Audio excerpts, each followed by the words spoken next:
Hello, financial health fans. Welcome to the nation's newest financial advice show, Budgets Are Beautiful. This is the radio call-in show that lets you, the radio listener, get the latest advice on how to manage your family's finances. Today, our topic is to improve your skills at managing your family's finances. Our guest today is the very respectful gentleman and successful family financial planner, Dr. Penny Saver. Dr. Saver has helped hundreds of families and has a PhD, an MA, and an SUV. Hello, Dr. Saver, and welcome to the show.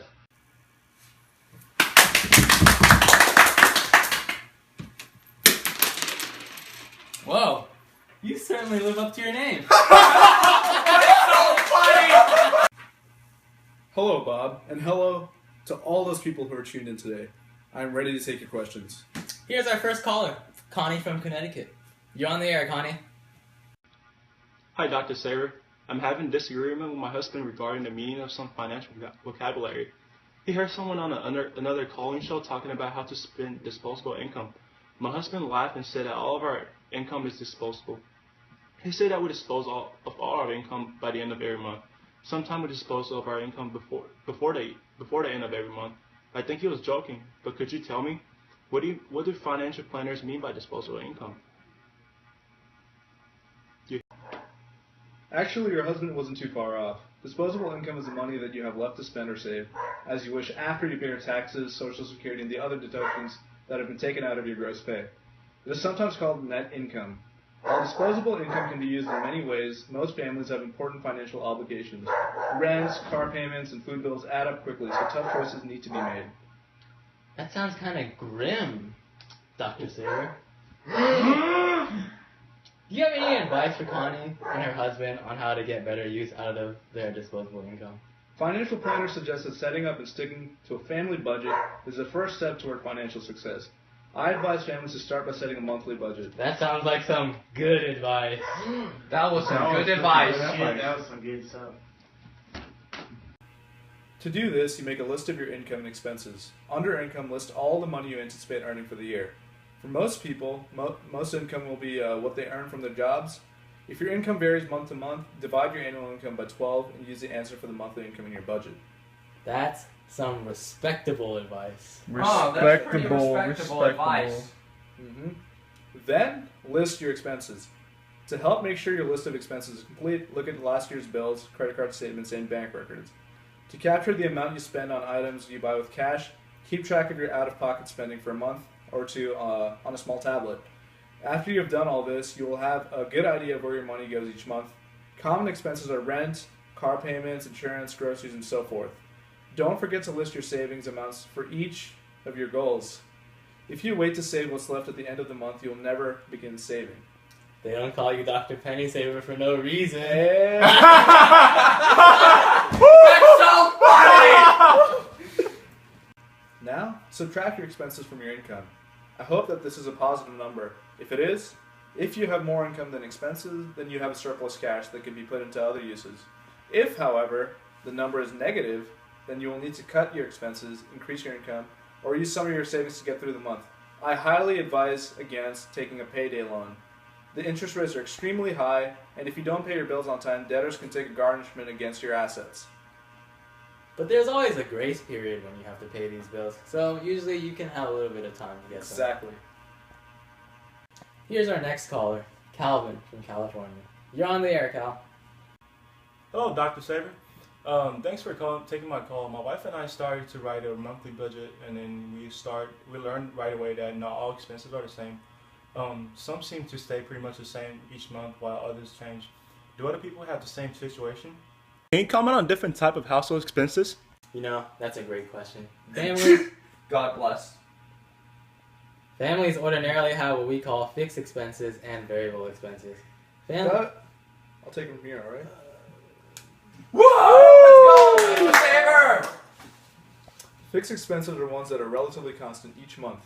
These are families' definite obligations such as a house payment, rent payment, car payment, and medical insurance. These expenses are hard to change in the short term, so we say they're fixed. I bet you didn't know that. Variable expenses are ones that are likely to change in the short term. Examples include telephone bills, groceries, medical bills not covered by insurance, entertainment, recreation, charge account purchases, and so forth. These are expenses over which you have more short-term control. Occasional expenses or periodic expenses are those that occur once or a few times a year. Personal property taxes, income taxes, car insurance, birthday gifts, and holiday gifts are examples of expenses that get some people in trouble because they forget to plan for them. I guess that's why you're the professional. Dr. Saber, I sometimes hear the phrase, pay yourself first. In other words, you save some of your money from your disposable income to put into your savings plan. How does the idea of pay yourself first fit into a family's expenses? What I usually tell my clients is to include their savings goals in the fixed expenses part of their budget. I like this approach because it shows how important saving is to individual and family financial health. Under the savings part of the budget, a family or individual could list funds saved for emergencies, as well as other cash set aside for long-term savings and investments. That is some good advice. Let's get to our next caller, Minnie from Minnesota. You're on the air, Minnie. I just love this show, Dr. Saber. Here's my question. My sister Emily told me that she heard on television that people might have high incomes and still have a low net worth. What's all this about net worth? Is it true that people who have high incomes are also thin?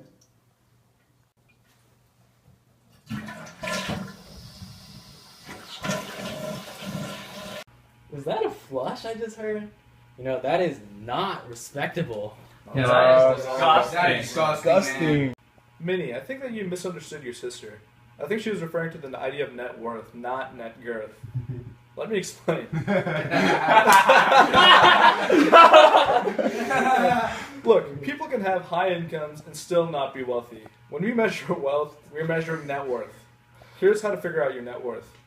Net worth is determined by two factors. List your assets and their value. Assets are what a person owns, including the value of any savings, house, car, and personal possessions. Next, list your liabilities. Liabilities are the money you owe to others, such as payments on a home mortgage, car loans, credit card debt, college loans, and so forth. If your assets are greater than your liabilities, then you have a positive net worth. However, if it's the other way around, you have a negative net worth. Individuals can have a large income and still have a negative net worth because their liabilities are so high. Can I follow up to that last point? Do you mean to say that you can tell whether a person is wealthy just by knowing where they live, where they drive, and where they travel? That's exactly what I mean, Minnie. People who live in big homes, drive extravagant cars, and take around the world cruises probably have high incomes. That does not mean they're wealthy. We measure wealth by calculating net worth. Many people with modest income have achieved a high net worth. Many are millionaires by living below their means. Our next caller is Sandesh Parkey from Houston, Texas. Hello, Dr. Saber. I have a problem. Recently, I bought this Rosetta Stone to help me learn English, but I got nothing out of it. I spent all my money, but got nothing out of it. You know, it sounds like he was victim of a bait and switch scam. Yeah, bait and switch is when a seller baits you into buying one product, but actually switches that product and you get tricked. I bought the Rosetta Stone. Seems like Mr. Karki is a victim of predatory lending.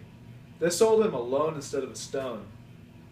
You know, with all the money Sandesh just lost, he's in danger of a lot of things. He's in danger of repossession. That's when on the items that you borrowed or bought, you cannot make those debt payments, and then the primary owner would just take the items back from you. And to avoid problems like that, you can take a lien. That's when you give your possession of the property to someone else until you can repay your debt. You know, instead of taking a lien, you could just take a reverse mortgage. And that's where you turn the equity on your house into cash to get you out of this debt. Here's our next caller, Mr. Clark from Katy, Texas. Now, Mr. Clark, he really fills in that first C of the 3 C's of credit. You know, character. He has great character. He took a team to win the National Economics Challenge last year and is taking a team to Kansas City this year for the National Personal Finance Challenge. I bet he's got great credit too. Hello, Mr. Clark, and welcome to the show. Hey, hello. It's great to be here, Budget Bob. Oh, this is awkward, but I don't want to go on your show and correct you on your personal finance, but you forgot the other 2 C's of credit: capacity and collateral. You forgot capacity, the ability to repay your loan. You forgot collateral, the property to back your loan. How do you not know these 3 C's of credit and you run the radio show? I'm afraid I have no idea where Budget Bob went. So, Mr. Clark, what job do you have? Jobs? Jobs? I have 3 jobs. I'm an economics teacher at Bel Air High School. I'm a test masters instructor, and I also scout for the Bel Air varsity baseball team. Now, Budget Bob, how many jobs do you have? Dr. Penny Saver, how many jobs do you have? You're pretty bad at your job, not scouting the interviewer beforehand. Wow, 3 jobs. This certainly is a very respectable number of jobs, Mr. Clark. So, are you looking forward to going to Kansas City? I hate diseconomies of scale too. Just like my TA Jared, he never does anything right. And like you, Budget Bob, you're doing nothing right now. Dr. Penny Saver's carrying the whole show. That's all the time we have for Mr. Clark. Get him out of here. Hey, bro! And now we have another caller from Houston, Texas. He's probably our most valuable caller of today's show. James Harden, everyone. Yeah, hey, thanks for having me on the show. It's great to be here, Budget Bob. James, you must make a ton of money playing basketball. What brings you to our show today? Yeah, it's great to be here, Dr. Budget Bob. Yeah, I watch this show a lot for the personal finance. That's how I made all of my money. I did dollar cost averaging where instead of waiting for the stock to go down, I buy fixed amounts of this stock on a regular schedule, and I save my money really well. I'm just kidding. I have so much money. I don't know why I'm on this show. And we'll all be sure to check out the latest James Harden highlight reel. That's all from me, Budget Bob, And Dr. Penny Saver. in today's show.